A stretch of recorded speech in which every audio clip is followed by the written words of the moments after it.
Good morning.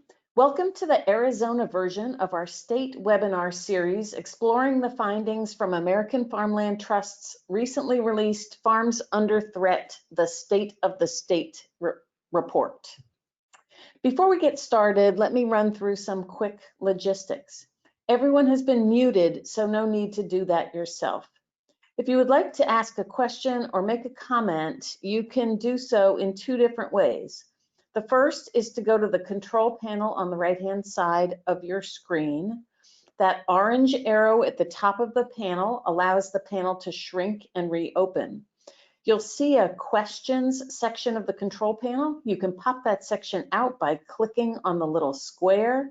That decouples it from the control panel, and then you can type a question or a comment in there. The second way to ask a question or make a comment is through the raise hand feature on your dashboard. When we get to the couple of places where we're doing Q&A, we will be happy to unmute people who have raised their hands and want to ask a question or simply make a comment. We are recording this webinar and we'll send the recording link to everybody who registered. Please feel free to share that with others. And if we can go to the next slide, please.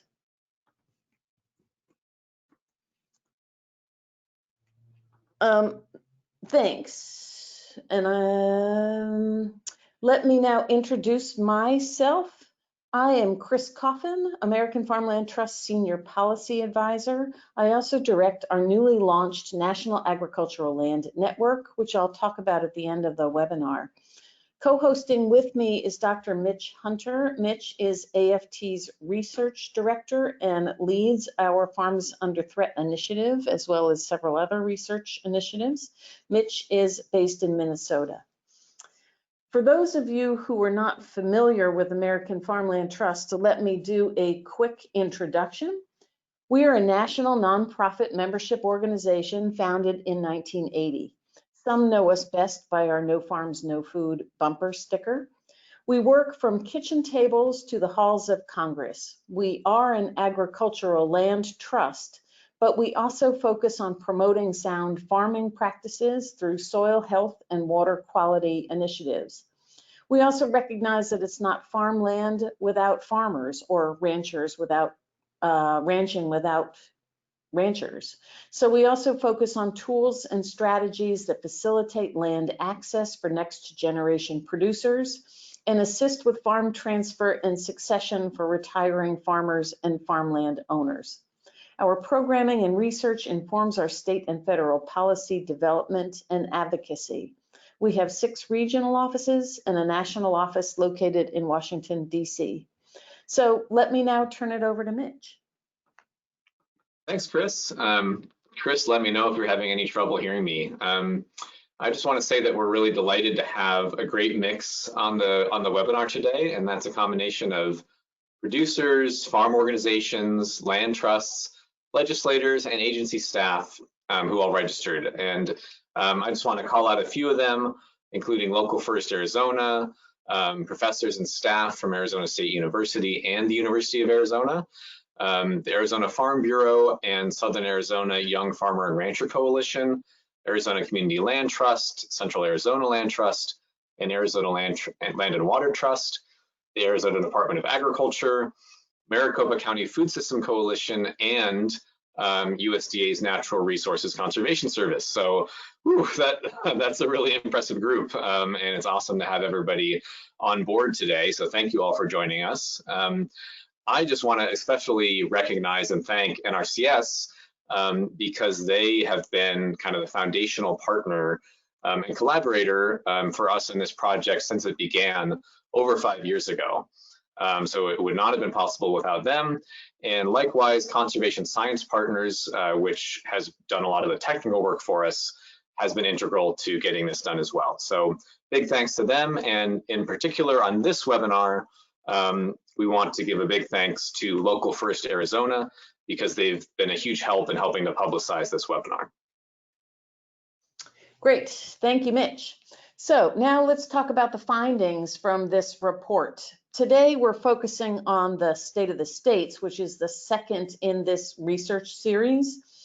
State of the States paints a striking picture of the threats facing working farms and ranches in every state and documents the steps every state has taken to protect their agricultural land base from development. We used a multi-pronged approach for this report that includes advanced spatial mapping to identify the threats to agricultural land and an in-depth analysis of state policy responses. We're using this report to raise public awareness, to inform state and federal policy, and to encourage more direct and permanent agricultural land protection. For those of you who did not join us back in May for the launch event for this project, let me touch very quickly on the national findings. From 2001 to 2016, a period of historically low housing starts, the U.S. converted 11 million acres of agricultural land. Putting that in perspective, it's equivalent to all the land planted in the US to fruits, nuts, and vegetables in 2017. The majority of that conversion was to low density residential land use. We've known this type of conversion was happening because all across the country, scattered large lot housing has been fragmenting and disrupting farming and ranching for years. But until this report, no one has ever been able to map it and measure it. And once we mapped it, we realized just how big of a threat it is. Importantly, more than a third of the land converted, about 4.4 million acres of farm and ranch land, was what we have identified as nationally significant land. That's land best suited for intensive food and crop production. And we'll talk more about that in a minute. So as you can see from this next map, agricultural land conversion is a growing problem across the US, especially throughout the South and Southwest. Cities are sprawling and the proliferation of farmettes and ranchettes on their outskirts have created hotspots of conversion in virtually every state.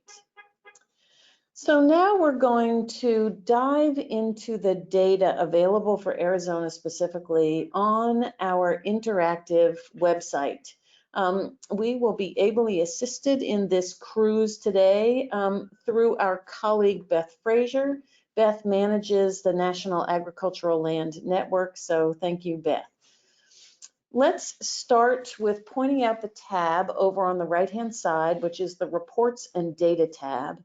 This is where you'll find the fact sheets that describe the methodology for many of the findings in this research project. If you're interested in getting access to the geospatial data we used, you will find a form in here that you can request this data. So you can also see that you can find the full report, executive summary, and many of the other appendices that would be useful if you want more information about the spatial mapping, for instance. So now now we're going to go to the drop-down menu and choose Arizona.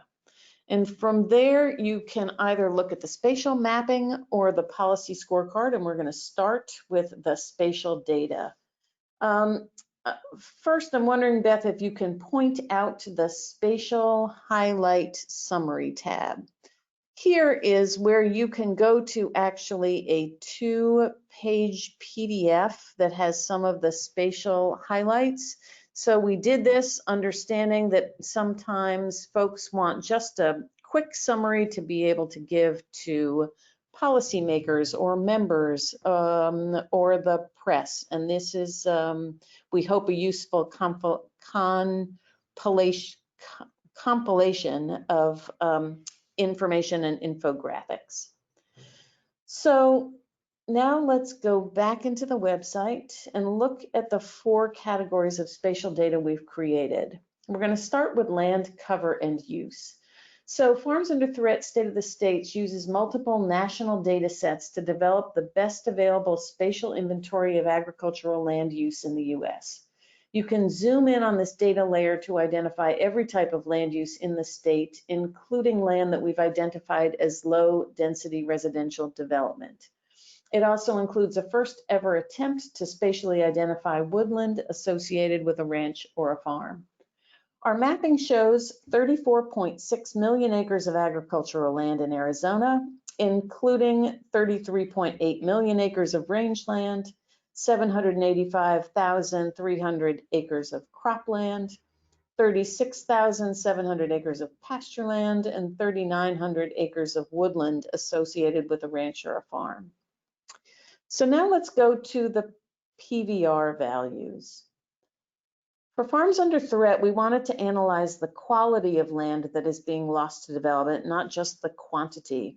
So we created, with the help of a national panel of experts, an index to quantify the productivity, versatility, and resiliency of every acre of land in the US. This map shows the range of these PVR values across the state. Higher PVR values, which is the darker the green and the darker the yellow, indicate higher suitability for long-term intensive crop production, especially for food crops such as fruits, nuts, vegetables, and staple grains. So these PVR values were in turn used to identify what we are calling nationally significant agricultural land. This next map shows that nationally significant land in dark green here. You'll see that 574,600 acres fall into this category, which is small, just 2% of the state's agricultural land base. Almost all of this acreage is in cropland, with just over 11,000 acres in rangeland. And so the last category we're going to look at is conversion. The data looks at a 15-year period from 2001 to 2016. We mapped the conversion of agricultural land again to two types of land use. The first, which you see, you see both here. The first is urban and highly developed land use, or UHD. This includes the traditional culprits in farmland conversion, so expanding residential, commercial, and industrial areas. Urban and highly developed land use is largely found in cities and towns, but this category does include rural, industrial, and energy production sites. So we'll pick up oil and well pads and large-scale solar installations. The second type is low density residential development, or LDR. This is the first effort of its kind to quantify the extent of large lot housing on the agricultural land base. LDR areas range from lower density subdivisions to rural areas where more and more individual houses are being built. Total conversion in Arizona over this period was 280,100 acres. You can see here, well, if you go back out, that a majority of this conversion, or 68%, was to urban and highly developed land. This is somewhat different than the national trend, where a majority has been that low density residential. A smaller amount was conversion to low density residential. And a couple of things to note about that land that we've identified as LDR. First, there may well be active agriculture happening on land designated as low density residential. Some of that small parcel production may be very productive, may be very profitable. But importantly, LDR tends to be a transitional land use. Land in Arizona that was considered LDR in 2001 was 50 times more likely to be converted to urban and highly developed land by 2016 than other agricultural land. And we know that continued conversion to LDR increases management challenges for producers who end up farming in and around non-farm neighbors. When you look at the type of land converted, rangeland accounted for almost all of it, 94%, with a small portion of land converted from cropland and pasture. And then looking at the quality of the land converted, more than half of the converted acreage scores in the top half of the state's PVR values. So the better quality land in the state. A small fraction of the nationally significant land was converted. And why do we care about the quality of land? Obviously, from an economic perspective, as producers are forced to more marginal cropland, or in this case, more marginal rangeland that is likely further away from their home base, input costs are likely to go up, yields may well be going down. And from an environmental perspective, the loss of higher quality land creates more pressure to intensify use of land that may now be providing important habitat or other ecosystem services. So conversion of higher quality land especially strains both the agricultural economy and the environment. And with that, Mitch, I think I will turn it over to you for some additional perspectives about the spatial findings. Thanks, Chris. That's a really comprehensive summary. And I just want to start out by saying that I'm going to make some comments based on my experience using this data across the country, but I am not an expert in Arizona. And so I want to hear from the group as much as possible. Maybe I say something that doesn't make any sense from your experience on the ground.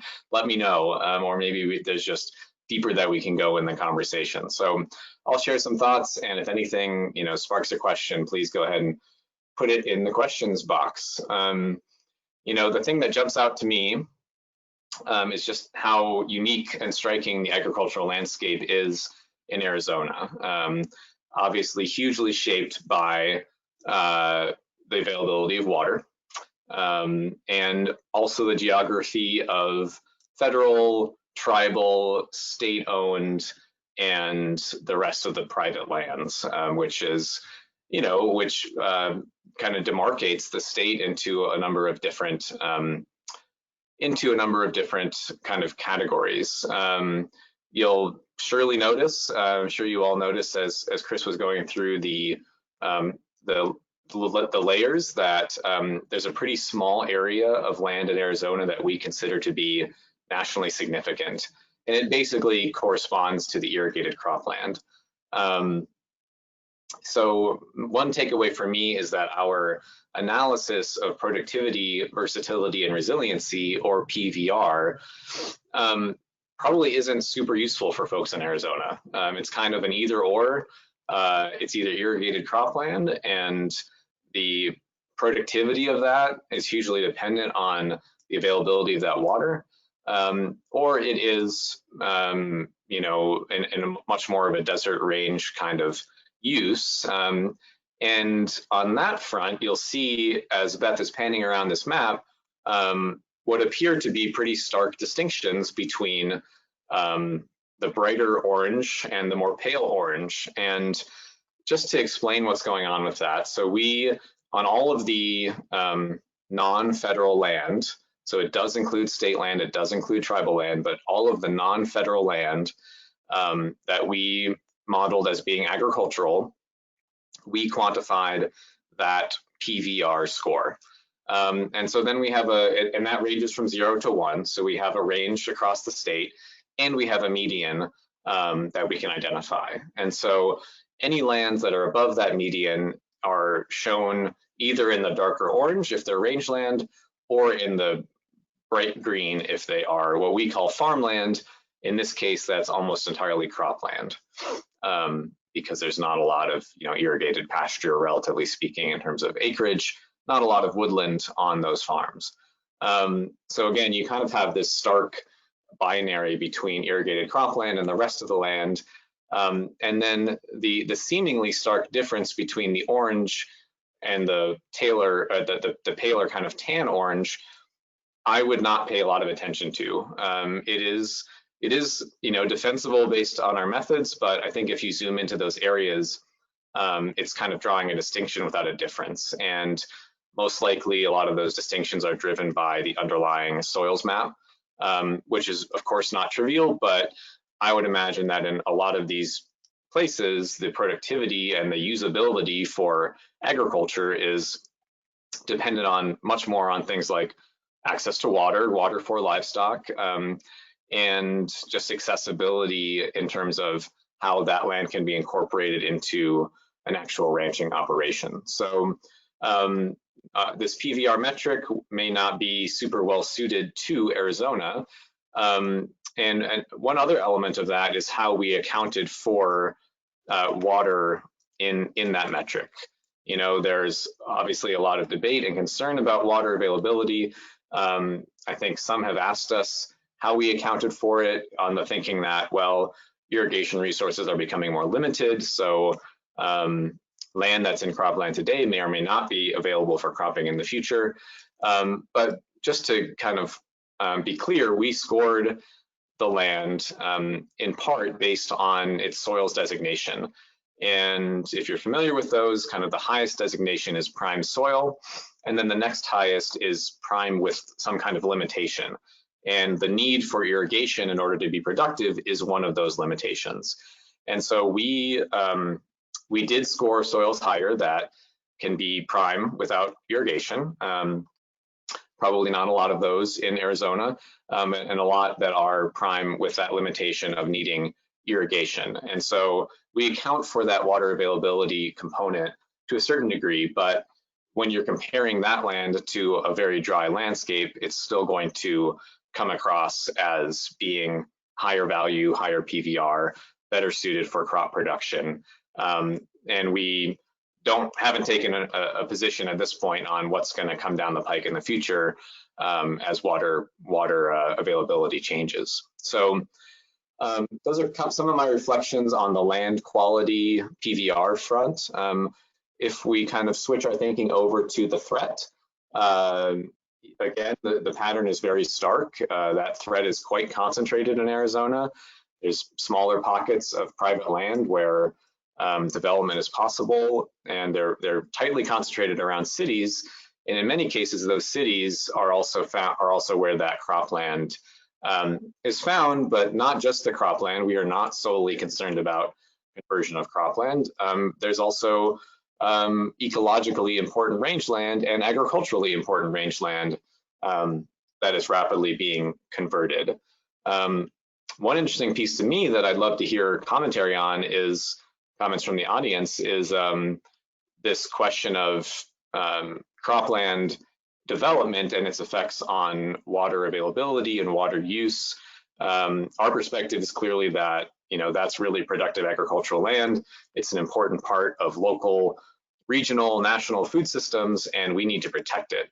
But we also recognize that there is this broader context of managing our water resources. So hearing some thoughts on that as we get into more of a discussion would be great. And my last comment is that, as Chris mentioned, the majority of the conversion was to our urban and highly developed category. And also there was a really rapid or really high multiplier, like once the land is in low density residential, it is 50 times more likely to be converted to urban, which is pretty high, much higher than the national average. And I would guess that that has a lot to do with the landscape in Arizona and the type of housing that is demanded. There is certainly some kind of permanent LDR that you can see on the landscape in the form of ranchettes, 5-10 acre lots that are probably going to stay that way for a very long time.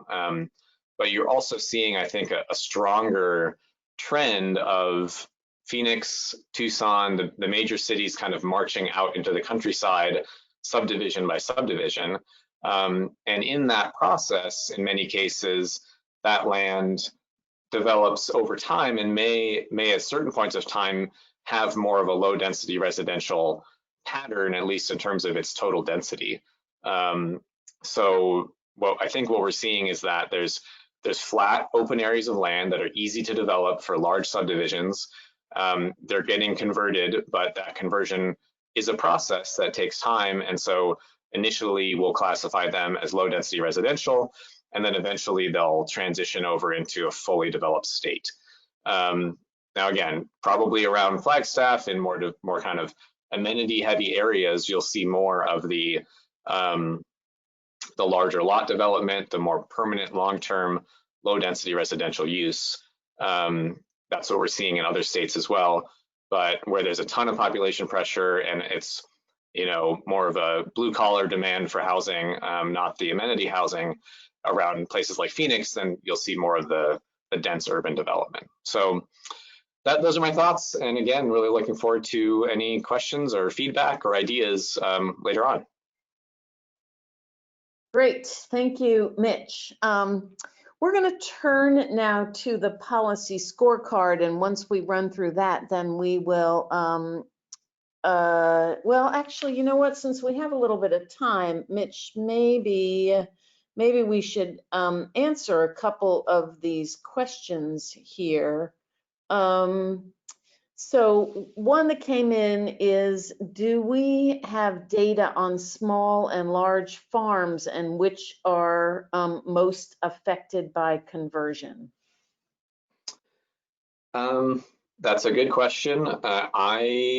We have not incorporated that directly into Farms Under Threat. We do not have a national data set of farm property boundaries. That's a difficult data set to get your hands on.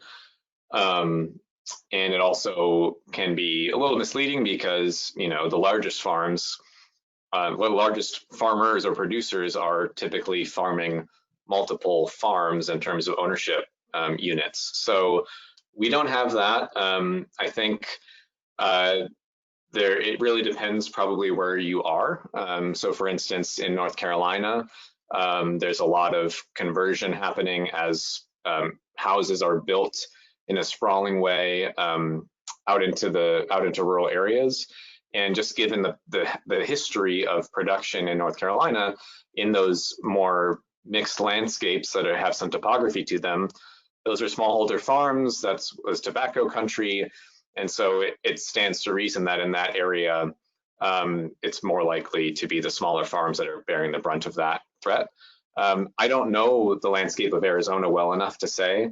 My hypothesis, without evidence in another direction, would be that you know, when a developer comes knocking, it's really attractive no matter how big your farm is. And so that pull from the development side and the financial rewards that come from that are maybe equal opportunity, but that's just my own speculation. Great, okay, thank you. And then another question was, in the methodology, was Arizona land compared against or ranked at the state level or national level? How does Arizona compare to other arid West states versus other regions? And I'm going to guess that this is sort of focused on the spatial side in terms of PBR values. Yeah, another good question. So we do have that ranking. We have that ability to compare. And if you can kind of do this visually yourself. If you go to, and maybe Beth, you could do this as well for us. If you go to the PVR map and you zoom out across the desert Southwest, you can see exactly what this questioner is getting at. And the one thing to note is that the presence of federal land will skew this a bit. So Nevada looks mostly blank, and that's mostly because it's mostly federal land to a greater degree than even Utah, much less Arizona. So we have these values for the federal land. We're just not showing them in this particular map. But I think what you can see, generally speaking, is that across the desert Southwest, you have little slivers of bright green where we're able to irrigate and have highly productive agriculture, cropland agriculture. And then you have large swaths that look about the same. And I think that's a fair representation. I mean, there's no doubt that there's differences between a grazing operation in far southern Arizona and far northern Utah. Those are quite different climates. But on a relative scale that includes the full range all the way up to, you know, Iowa prime farmland, the differences between range across the West don't stand out as being really striking in this analysis. So we could easily, empirically quantify those differences state to state, but I think it's even more compelling to just look at them in this color scale here and see the distribution. Great, thanks. Beth, do we have any people with raised hands? Because if not, I think we should keep going. So let me know.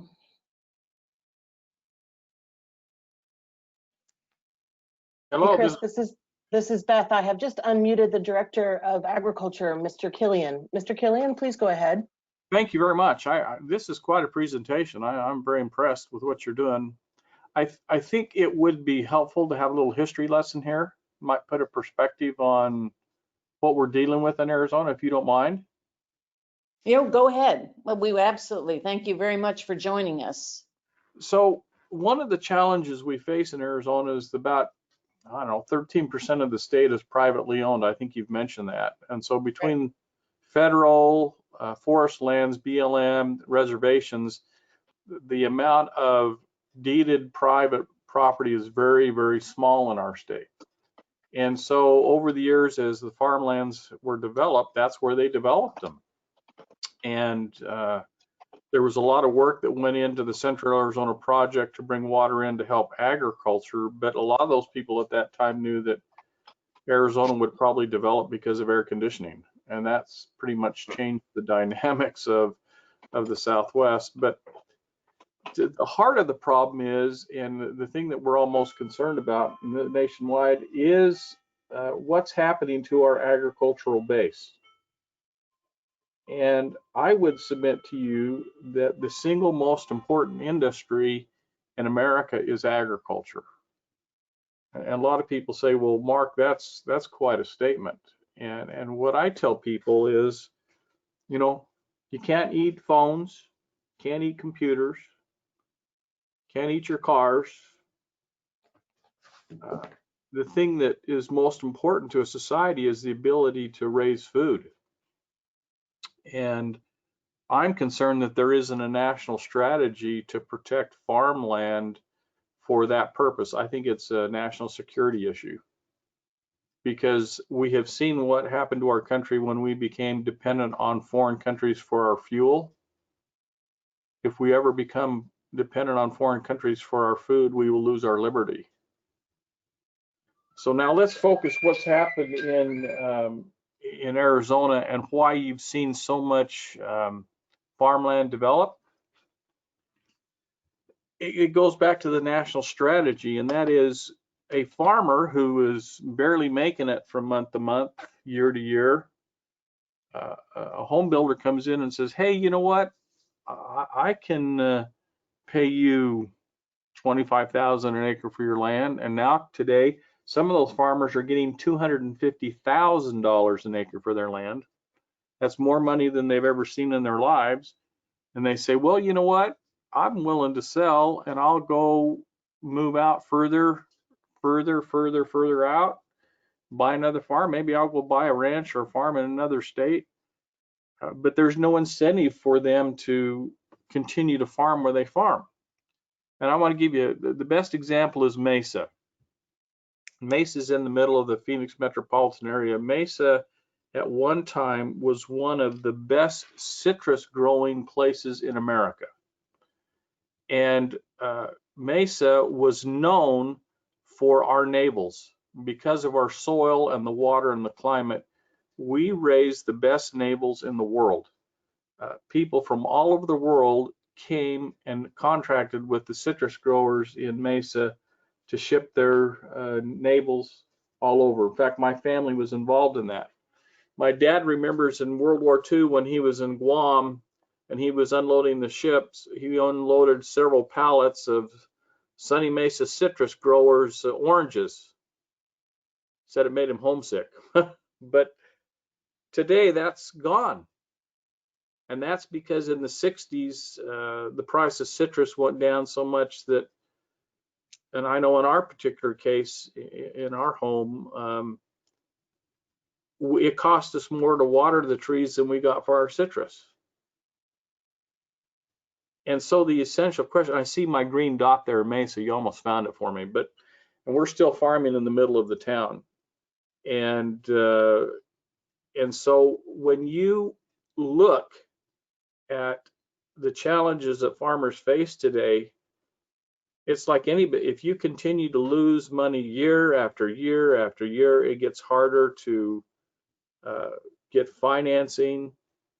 You look at your family and their future, the pressures from urbanization, but the pressures of taxation, estate taxes, on and on. Pretty soon farmers just throw up their hands and say, I got to do something else.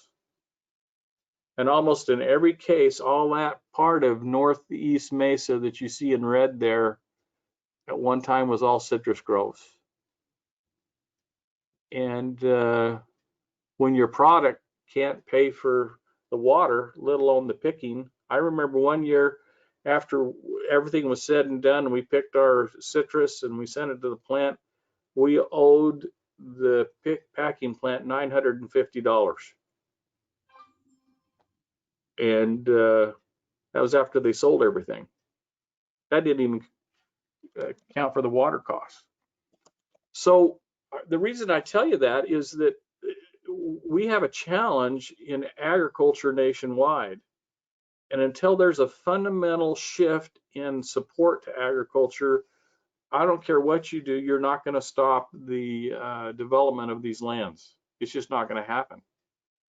And what we've seen in our valley, many of those farmers have gone out further south, out towards Queen Creek and down towards Casa Grande and Eloy to buy farms. Some of them have gone to El Centro to buy farms. Some have gone way over on the Buckeye side. Some have gone to other states. But that pressure is there, and until there's a national approach. Now, the challenge you face is in our society, we believe in private property rights, and we believe in the fundamental principles of owning property. And to me, it seems to me that there would be a fundamental federal interest in figuring out how to indemnify those farmers, ranchers, whatever, to keep those places in production. Now, the other struggle that you have right now is you have some very, very, very wealthy people, people like John Malone and Ted Turner, who are up buying ranch land like crazy. They come in and they pay unbelievable amounts for ranch land. And so a young lady or a young man who would like to own a ranch and raise their family on a ranch and raise cattle, it's almost impossible today with the prices that those ranches are bringing. And that is to me, in my way of thinking, that is a huge problem. It's almost to the point where we've created a whole series of robber barons, if you will, in the land ownership that has skewed the value of these ranches anymore, that what people pay for them has no relationship to that ranch's ability to earn income. So if you have billions of dollars like those guys, you can go out and pay whatever you want. You fundamentally change the neighborhood or the places around those ranches.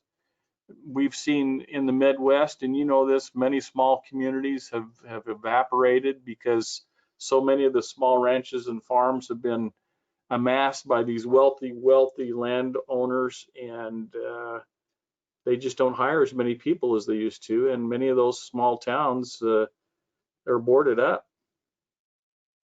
And so there's some real challenges.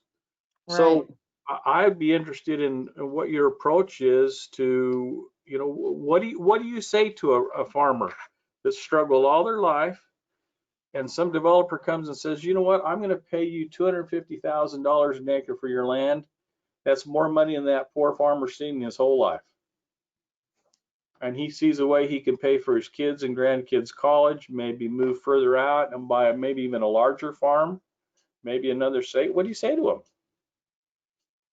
That's I think, Director, you are raising a lot of excellent points that we and many others struggle with. And I think from I'm so glad to hear you say that we need a national strategy, because that's something that AFT has said for a long time, that this is not, it spans the problem from being both a community problem, but it does span from the national perspective, the need to ensure food security, and to your point, food security being national security.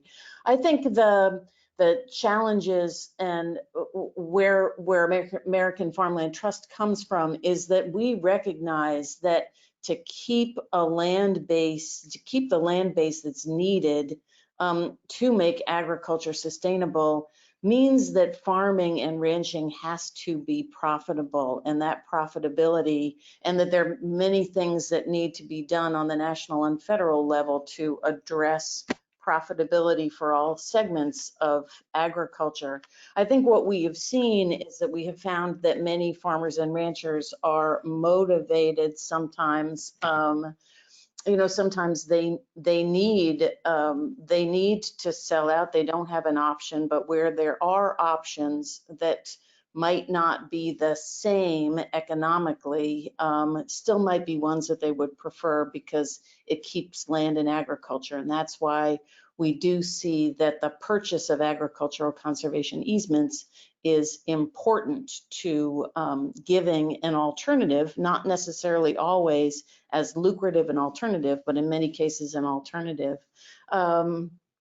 And the other thing that I would say, and I think we're seeing this around the country, and we've heard this in the webinars that we've done, is farmers and ranchers who have been able to say, I'll sell out here and I'll move and I'll move and I'll move, that it's getting to the point where there aren't that many places to move. And that ability to continue to relocate and to readjust a farm or a ranch operation is getting harder and harder through decades and decades of agricultural land loss.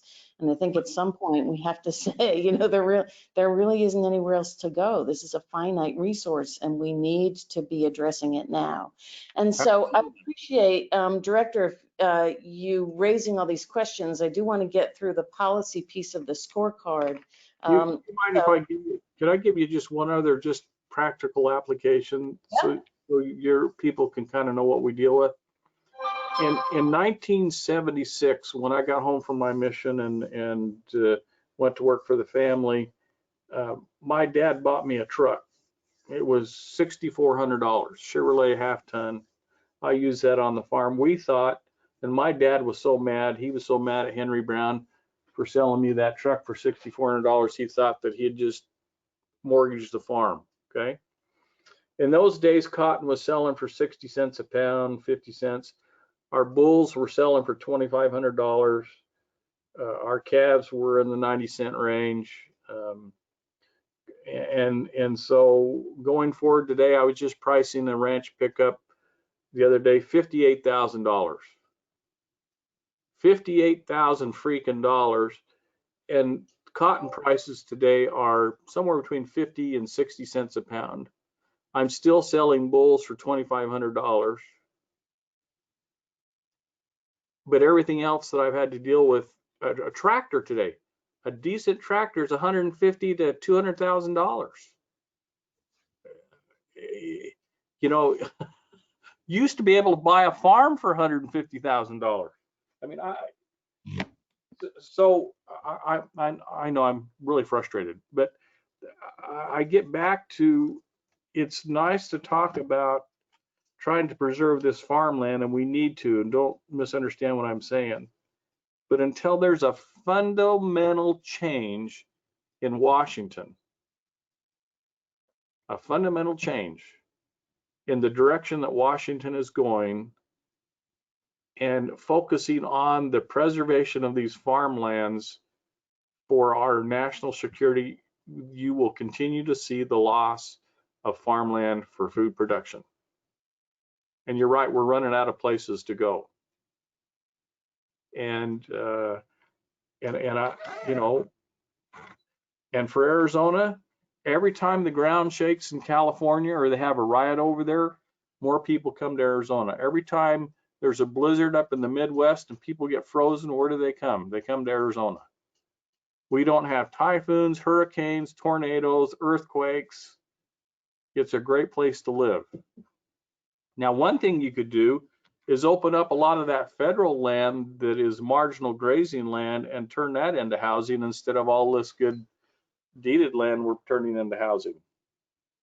But the feds have been unwilling to do that, and maybe they need to do that. Maybe they need to start selling some of that land and letting them build houses out there on that desert instead of building houses on the farmland. So you've heard the gospel according to Mark. I'm sorry for spouting off, but as an advocate for agriculture, I'm just telling you, I am very, very, very concerned. Great. Thank you so much, Director. We share your concern, and I would love to talk further at some point on how we can continue to work on this together at the federal level. But let me get through a little bit on the policy scorecard, and I know there are lots of people who have other questions and thoughts. So let's move forward a little bit quickly here on the policy side, and then we'll open it back up for questions. But thank you ever so much, Director, for those very valuable insights. So turning now to the scorecard, this was our first effort at doing a national scorecard, and what we were trying to do was to look at look at policy responses, particularly based on the threat levels by state. And I want to say one thing about this scorecard, and it's directly to the director's point, is that we focused on the issues that we work on a day-to-day basis, and that is programs and policies that help to address the agricultural land base, protecting more of it and losing less of it to non-agricultural purposes. We completely understand that it is vital that states focus on the economic viability of the industry, and that happens at the federal level, because without that, we are not going to save farmland. But this is focusing on the areas where we know the most about, and we wanted to call attention to policies that we think are important and valuable and are working. So with that, we're going to run through both how Arizona scores and just a sort of overview of those policies and programs that we think can be valuable as part of a broader strategy to protect and retain agricultural land.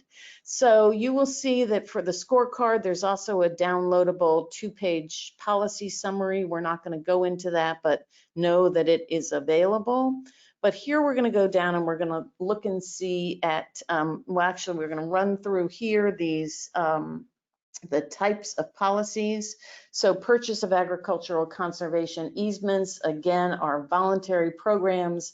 They compensate landowners who choose to place a permanent agricultural easement on their property. There are 28 states that have PACE programs.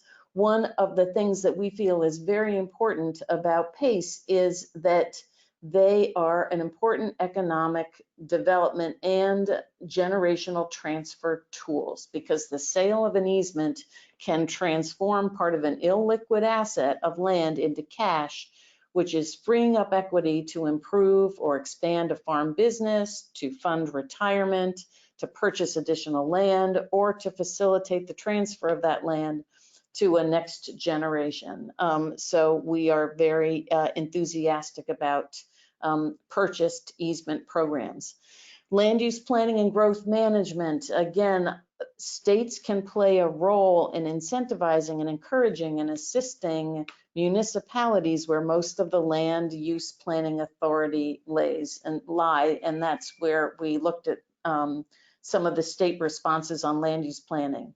We also looked at property tax relief, which again is trying to make a more hospitable environment for farmers and ranchers and landowners based on the use of the land.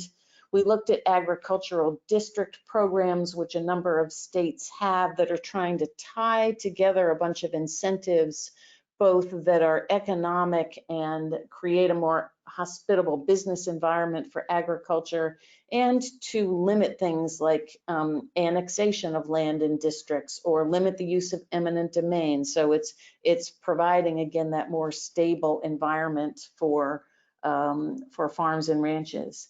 And then we looked at two policies focused at helping to transition land to a next generation and to address the big challenge of land access, whether that's for new and beginning farmers, whether that is for BIPOC farmers. There's many communities of farmers and ranchers who don't have equal access to land, and how can states do more on that front to make that available. So that is both state leasing programs and farm link programs. So looking very quickly at how Arizona scores, you can see here that the three components where it has policies around are on its state leasing program, on its property tax or property classification, as you all call it, and the fact that you do authorize comprehensive or general plans and do include a requirement that when there is a general plan that it look at agricultural resources. I'm not going to go into the details here, other than Beth, if you can just go down here on, say, this property tax relief that you're on, if we can just go down and show people at the bottom that there is, you can see how we scored it, that this goes through all the components of each of these factors for each. And if you're in this website, you can go back and look and take each one of these policies and how does Arizona, where does Arizona land, how we factored, how we scored each of the factors. And you can do this where Beth is showing the policy and programs. You can see all of these factors. So I think rather than go into it, I think it's more important that we get to questions and comments. So I think I'll stop there on the policy scorecard. And let's just go back, Beth, back to the PowerPoint and quickly show one thing that we want to be sure that we point out is that as part of this Farms Under Threat State of the States or Farms Under Threat generally, is that we are building out a protected agricultural land database. Mitch can talk a little bit more to this, but essentially what we are doing is being sure that we know where all of the protected agricultural land is across the US. It is good to see that there is some green in Arizona, thanks both to the land trusts that are operating in Arizona and the fact that there has been the federal now agricultural conservation easement program, which is purchasing easements, usually in coordination with a state or local development rights program or with a land trust. We believe that this is an opportunity for more permanent land protection to happen in Arizona. But if you are a land trust operating in Arizona and we have not been in touch with you about getting your data, please write that into the chat form, because we would like to be sure we have everybody's data of protected ag land. So Mitch, with that, let me stop. And I think rather than even going through the rest, that we should just focus on questions for the last few moments that we have here. Questions or comments? Yeah, I think that sounds right, Chris. I'm just kind of reading through some of the questions here. I've been trying to respond to the ones that are more directly focused on the spatial analysis. Let's see if there's some that kind of take us into a bit of a broader discussion.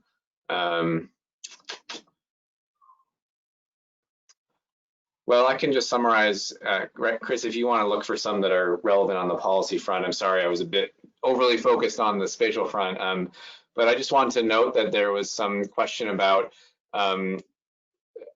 agriculture along the Verde River that the questioner was familiar with. And I would say if there's areas of the map that you are wondering might not look quite right to you, I would just encourage you to go to the website and zoom in as tightly as you can. You can really get to a high level of detail, and hopefully some of those patterns that you're used to seeing will jump out. There's another question that I'm in the middle of answering about whether we have a map layer that identifies the federal land from BLM, National Forest Service, other public land, state land, tribal land, and we are able to identify, and we actually for the first time have mapped where there are active grazing lands, active grazing leases on both BLM and Forest Service lands. So that's included. It's a new data product, and I should say too that we are freely sharing our data with researchers and land trusts and other folks who want to use it for their work. So if that's something you're interested in doing, there's a link on the website, or you can get in touch with me. You can find me, Mitch Hunter, on the AFT website, and just email me directly, and we can talk about sharing that data. So yeah, just a couple points on the spatial side there. Was there anything else that you wanted to touch on, Chris? Yes, let me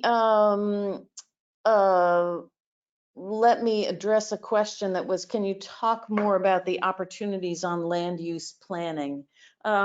This is an area that we think a lot more support is needed to communities, and it's an area where I think states can play a more active role. So we like to talk about planning for agriculture, and that is that it's not just planning for the future of the agricultural land base and ensuring that that is enough, but that that incorporated into that planning is planning about the economic opportunities for agriculture, and how do you be sure that the infrastructure is there to support the industry of agriculture. And obviously in the case of a state like Arizona, water resources fit into that as well. I think from on the land use planning front, I think what is very important is that the state and whatever unit of government, I think it can happen at both the state level and at the county or municipal level. It is very important to identify what are the most important agricultural resources in terms of the land base, and what is the interest, and what lands do stakeholders feel are the most important to protect. A number of states do have incentives that they provide. In some places require that communities plan, or that their plans include farmland protection plans, or at least address agricultural resources. And we would encourage communities and counties in the state actually to do more along that front, so that there's a better sense of where are the priorities in terms of resources, and to then think about channeling those other resources that are in support of the economics of agriculture, that are compatible with those plans in terms of where are the best resources and what are the most important of those resources.